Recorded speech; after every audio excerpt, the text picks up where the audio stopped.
चौथी बात है कि अपना अधिकार, अपना अस्मिता की रक्षा के लिए जो आंदोलन हो रहा है उसमें आइए, क्योंकि एक बार आंदोलन जो होता है तो वो 20 सालों बाद ही प्रारंभ होता है। पहले जोहार सती जोहार, जोहार झारखंड, जय झारखंड। मैं आपको दोस्त जितेंद्र और स्वागत है आप सभी का हमारे एक और नए वीडियो में। आज हमारे साथ भाषा आंदोलनकारी, खतियान आंदोलनकारी दादा, झारखंडी भाषा खतियान संघर्ष समिति के मोतीलाल महतो दा हमारे साथ में हैं, जिन्होंने भाषा का आंदोलन हो चाहे खतियान आंदोलन हो, चाहे अभी युवाओं के लिए पूरे झारखंड के हक अधिकार के लिए जो अपने क्षेत्र का नेतृत्व करे। दादा सबसे पहले तो जोहार करते हैं, स्वागत करते हैं हमारे चैनल में। जोहार, जितेंद्र ब्लॉग्स के सभी श्रोताओं को मेरे ओर से जोहार और शुभकामनाएं। दादा लग रहा है कि 1932 का खतियान जो है पूरी तरीके से लागू हो गया है, क्योंकि आभार यात्रा निकाला जा रहा है।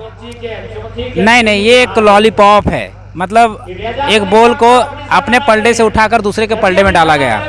देखिए, 3 सूची होता है, संघ सूची, समवर्ती सूची और राय सूची। स्थानीय और नियोजन नीति जो होता है वो राय सूची का विषय रहता है। लेकिन ये हेमंत सोरेन की सरकार है, जो गठबंधन की सरकार है, उन्होंने क्या किया है कि ये अपने तरफ जो विपक्ष में इसके विरोध जो जनता हो रही थी, अपने पक्ष में करने के लिए इन्होंने क्या किया कि यहाँ से मुद्दा को उठाकर 1932 के मुद्दा को उठाकर केंद्र के पलड़े में डाल दिया है कि अगर केंद्र अब 9वीं अनुसूची में नहीं डालेगा तो लोग उसका विरोध करेंगे, जबकि ये मामला राय सूची का था। लेकिन अब वहाँ केंद्र में जाने के लिए पहले राज्यपाल से जाना पड़ेगा। लेकिन आज 1 महीने का समय हो गया, लेकिन आज तक हेमंत सोरेन की सरकार जो है, जो विधानसभा से पास होने के बाद बिल को आज तक राज्यपाल के पास नहीं भेजी है। आभार यात्रा निकाली जा रही है और लोग इसका ये इस तरह से भी विरोध कर रहे हैं कि जो आपने, जैसा कि आपने भी कहा कि पूरी तरीके से लागू हुआ नहीं है, फिर आभार यात्रा किस बात की? सबसे पहले बात तो आभार यात्रा निकलना क्यों चाहिए, इसी पर सवाल होना चाहिए। लागू तो हुआ ही नहीं है, इम्प्लीमेंट हुआ ही नहीं है। कहा गया कि जब 9वीं अनुसूची में शामिल होगा तब जाके इम्प्लीमेंट होगा 1932 का खतियान। जब तब लागू होगा तो आभार यात्रा अभी क्यों? मतलब तो वही बात हो गया कि बुतरू भेलो ना और झुंझुना लेके तैयार, वो वाला हाल है। मतलब गिदर हुआ नहीं और छठियारी मनाना शुरू कर दिया, वो वाला हाल है झारखंड सरकार के। तो ये जनता को ठगने वाला, जनता को धोखा देने वाली बात है। ये सरकार जनता को धोखा दे रही है। हमारे जो झारखंड वासी हैं, झारखंडियों को जनता धोखा देने के काम कर रही है। तो सरकार जो कहती है कि जो झारखंडियों की सरकार है, आदिवासियों की सरकार है, और आज 10-11 महीनों से भाषा को लेकर के, संस्कृति को लेकर, खतियान को लेकर आंदोलन भी चल रहा था। लेकिन गढ़वा जिला में जो है अक्षरा सिंह भोजपुरी कलाकार जो है उनको बुलाया गया, इस पर क्या कहेंगे? हम कहना चाहते हैं कि क्या झारखंडी जो कलाकार थे, जो संगीतकार थे, जो फनकार थे, वो क्या मर गए थे? यदि नहीं मरे थे तो उनको क्यों नहीं बुलाया गया? और एक बात है, क्या मुख्यमंत्री को देख के या मंत्री को देख के, विधायक को देख के क्या भीड़ नहीं पहुंच रही है? भीड़ जुटाने के लिए ऐसे ऐसे कलाकारों को लाया जा रहा है। अगर लाया जा रहा है तो क्यों लाया जा रहा है? हमारे पास पद्मश्री मुकुंद नायक है, पद्मश्री मधु मंसूरी हैं, इग्नेश कुमार हैं, पवन रो हैं, ऐसे ऐसे कलाकार भरे पड़े हैं जिन्होंने हमारी संस्कृति को, हमारी लोकगीत को, हमारी भाषा को विश्व पटल पर, अंतर्राष्ट्रीय पटल पर स्थापित किया। वैसे वैसे लोग भरे पड़े हैं, लेकिन उन लोगों को क्यों नहीं मंच दिया गया? ये सवाल बनता है सरकार से। वो लोग हमारे लोक संगीत को बचाने के लिए दिन रात मेहनत करते हैं, तो क्या उसको सरकारी मंच नहीं मिलना चाहिए? क्या उनको सरकारी मंच नहीं मिलना चाहिए? जो भी कार्यक्रम हो हमारे कलाकार, जो लोक कलाकार है, उनको स्थान मिलना चाहिए, ताकि वो लोग का भी जीवन यापन सही से चल सके और नए नए संगीत लिख सके, नए नए गीत लिख सके, नए नए लोकगीतों को ऊपर ला सके और हमारी जो झारखंड की संस्कृति है उसको संरक्षित कर सके। अब तक जो है स्थानीय नीति अगर पूरी तरीके से लागू नहीं हुआ है, तो जब तक पूरी तरीके से लागू होगा, इसको फिर नियोजन से जब तक जोड़ा जाएगा, तब तक झारखंड में जितने भी बहालियाँ होंगी, जितने भी लोगों को रोजगार मिलेगा, नियोजन मिलेगा, फिर क्या होगा? फिर इसमें वो तो फंस के रह जाएगी। फिर तो वही वाला बात हो जाएगा जो पहले हुआ रघुवर दास के काल में। रघुवर दास की जब सरकार बनी तो रघुवर दास ने भी स्थानीय नीति और नियोजन नीति को परिभाषित करने में 3 साल का समय लगा दिया। अब ये भी सरकार आई है, इसने भी स्थानीय नीति और नियोजन नीति को बनाने में 3 साल का समय लगा दिया। 3 साल खत्म हो गया। अब देखिए इसमें कौन पीस रहा है? यूथ जो है, युवा पीढ़ी जो है वो पीस रहा है। जो पढ़ने लिखने वाला लड़का है वो पीस रहा है। कैसे पीस रहा है? देखिए, हम 24 साल में तैयारी करने गए थे, खुद 24 साल में तैयारी करने गए, लेकिन स्थानीय नियोजन नीति नहीं बनने के कारण कोई वैकेंसी निकलता नहीं था, जिसके कारण मेरा उम्र पार होते गया। आज 29 साल हो गया, आज हम कोई भी फॉर्म नहीं भर सकते, खाली जेपीएससी के अलावा कोई भी फॉर्म नहीं भर सकते। तो ये किसकी गलती थी? सरकार की गलती, लेकिन भुगत कौन रहे हैं? हम भुगत रहे हैं। हम नहीं बल्कि मेरा पूरा परिवार भुगत रहा है। कैसे? स्थानीय नियोजन नीति रहता तो जेएसएससी सीजीएल का जो एग्ज़ाम था, जेएसएससी सीजीएल का एग्ज़ाम वो अभी 6 साल हो गया, अभी तक नहीं हो पाया। क्यों? स्थानीय नीति नहीं से, इसलिए। तो आपका ये जेएसएससी जेईई का एग्ज़ाम 7 साल हो गया, 7 साल बाद पहला एग्ज़ाम हुआ है।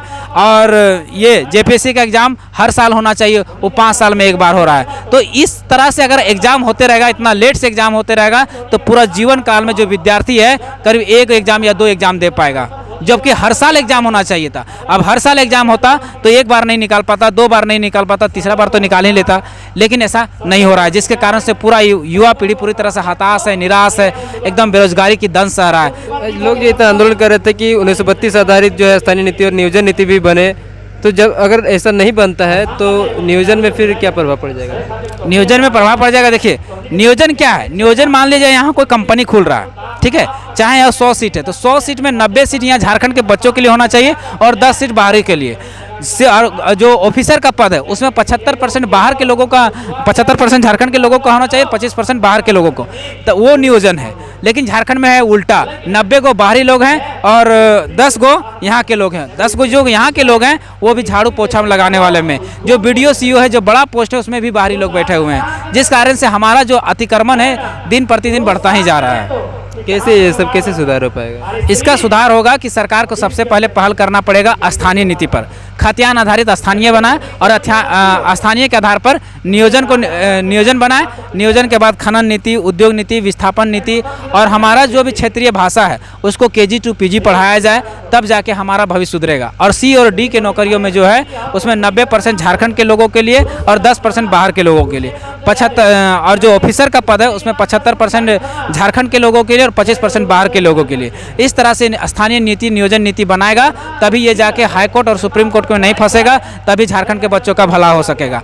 और हर साल जेपीएससी का हर साल एक एग्ज़ाम कम से कम होना चाहिए, जैसे सीजीएल का जैसे जैसे पोस्ट खाली होता है उस तरह से एग्ज़ाम होना चाहिए।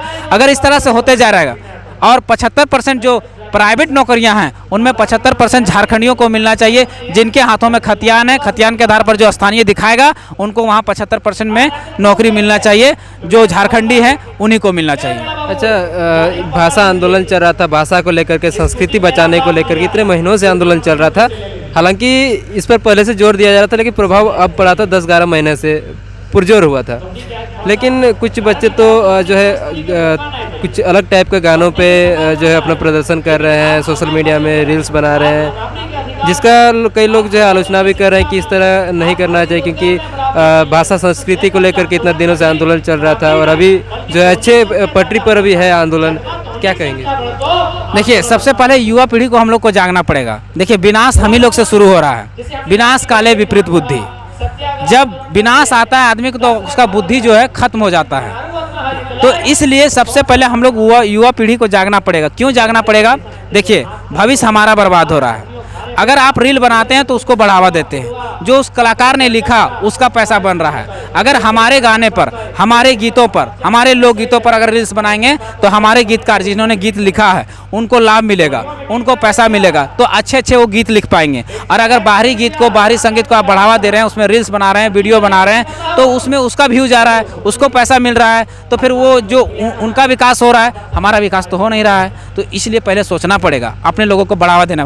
और हम लोग को इसमें घाटा कैसे होता है कि देखिए जब धीरे धीरे होने लगता है, आज हम भोजपुरी बोले, आज हमारा कल आने वाला अगला बच्चा भी भोजपुरी बोलने लगेगा और उसके बाद उसका पीढ़ी भी बोलने लगेगा। पता चलेगा जो यहाँ का क्षेत्रीय भाषा है वो लुप्त हो गया, वो भोजपुरी हो गया। जब देखेगा आंकड़ा, एक बार जब जनगणना आएगा तब आंकड़ा देखेगा कि यहाँ भोजपुरी बोलने वाले कितने हैं, तो पता चलेगा कि हम भी बोल रहे हैं, मेरा बच्चा भी बोल रहा है, आस पड़ोस वाला भी बोल रहा है, तो यहाँ कह देगा कि हाँ इस जिला में भोजपुरी लागू किया जाए, इस प्रखंड में भोजपुरी लागू किया जाए। तो इस तरह से हमारा अतिक्रमण होते चला जाता है। संस्कृति को लेकर भी जब आंदोलन चल ही रहा है, फिर अभी जो है टूसू पर्व को लेकर के कार्यक्रम वगैरह रखा जा रहा है।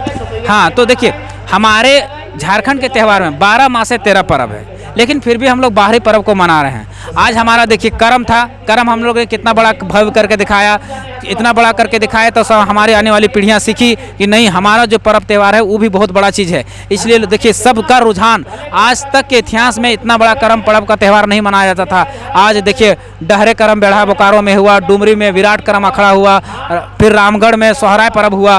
तो इस तरह से हम लोग 12 माह से 13 पर्व जो है कितना बड़ा है, ये चीज़ दिखाने का प्रयास कर रहे हैं ताकि हमारी आने वाली पीढ़ियाँ इससे सीख सके, उसका लोकगीत सीख सके, उसका कल्चर सीख सके, ताकि हमारा इतिहास, हमारी संस्कृति, हमारी भाषा बची रहे। बहुत बहुत धन्यवाद। और अंतिम में कुछ संदेश देना चाहेंगे झारखंड के तमाम झारखंडियों को?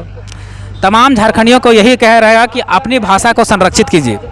आप अपने बच्चों को हिंदी इंग्लिश सिखाइए, उसके साथ ही अपने क्षेत्रीय भाषा को सिखाइए, जनजातीय भाषा को सिखाइए। उसके बाद जो अपनी संस्कृति है, जैसे 12 माह से 13 पर्व है, तो आप किसी भी पर्व को मानिए लेकिन अपना पर्व को लेते हुए, ऐसा नहीं कि दूसरा को पर्व मानने छोड़ते, मतलब दूसरा का पर्व मान रहे हैं और अपना पर्व को छोड़ दिए। अपना कर्म है, जितिया है, सरहुल है, टूसू है, इस तरह पर्व को मानिए। और तीसरा बात, जो लोकगीत हम लोग बाहर वालों को सीखते हैं, वो अपने बच्चों को, आने वाले पीढ़ी को हम लोग अपना लोकगीत सिखाएं। जैसे करम का लोकगीत हो गया, टूसू का लोकगीत हो गया, सोहराय का लोकगीत हो गया, ऐसे सिखाइए।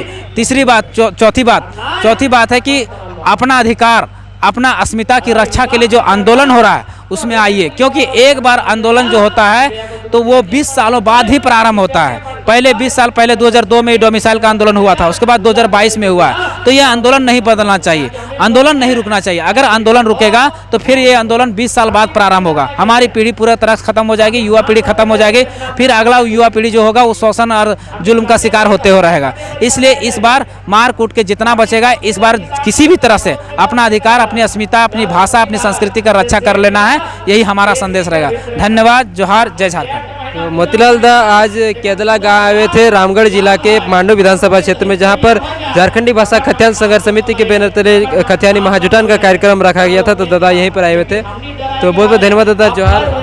और आप सभी को भी जोहार करते हैं। जोहार झारखंड, जय झारखंड।